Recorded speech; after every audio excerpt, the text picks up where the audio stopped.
இப்போ credit cards நிறைய பேர் யூஸ் பண்ணுறாங்க. ஏன் அதை யூஸ் பண்ணுறோன்னா கன்வீனியண்ட்டாக இருக்குது. கேஷ் கேரி பண்ண வேண்டாம், போகிற இடத்துக்குலாம் பர்ச்சேஸ் பண்ணிவிட்டு கிரெடிட் கார்டில் பே பண்ணிட்டு வந்துடலாம். 20 நாள் 30 நாள் டைம் கொடுப்பாங்க, அதுக்குள்ளே பே பண்ணிடலாம், நமக்கு ஒன்றும் எக்ஸ்ட்ரா காஸ்ட் இல்லைன்னு முடிவு பண்ணுறோம். இது கன்வீனியன்ட் ஆங்கிள் கரெக்டு தான்.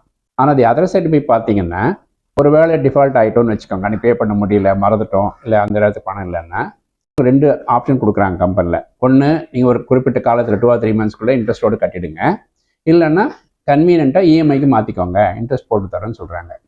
ஒன்ஸ் அது நம்ம கன்வீனியன்ட்டு தோணி அதுக்கு போயிட்டோன்னு வச்சுக்கோங்களேன், அதிகமான இன்ட்ரெஸ்ட், அந்த இன்ட்ரெஸ்ட் எவ்வளோன்னு உங்களுக்கே தெரியும், 36% 40-42% வரைக்கும் போகுது. அதில் டிஃபால்ட் ஆனால் இன்னும் அதிகப்படி இன்ட்ரெஸ்ட். இன்னொரு ஆங்கிள், இந்த மாதிரி மாதம் இன்ஸ்டால்மெண்ட் கட்டி பழகிட்டோன்னு வச்சுக்கோங்க, ஒரு 3000 கட்டுறோம், 5000 கட்டுறோம், பேலன்ஸ் இன்னொரு 5000 நம்மளால் கட்ட முடியும்னு நினச்சா அடுத்த தடவை கடைக்கு போகும்போது நமக்கு தேவை இருக்கோ இல்லையோ அளவுக்கு அதிகமான விலை உயர்ந்த பொருட்களையும் வாங்குறதுக்கு இது ஒரு துண்டுகோல் மாதிரி ஆயிடுது. அதில் ட்ராப்பில் விடாமல் நம்ம பார்த்துக்கணும். இன்னொன்று, கிரெடிட் கார்டு பிஸ்னஸே டிஃபால்ட்டர்ஸை நம்பி தான் இருக்குன்னு சொல்கிறாங்க. அதுக்கு நம்ம பலியாக வேண்டாம்.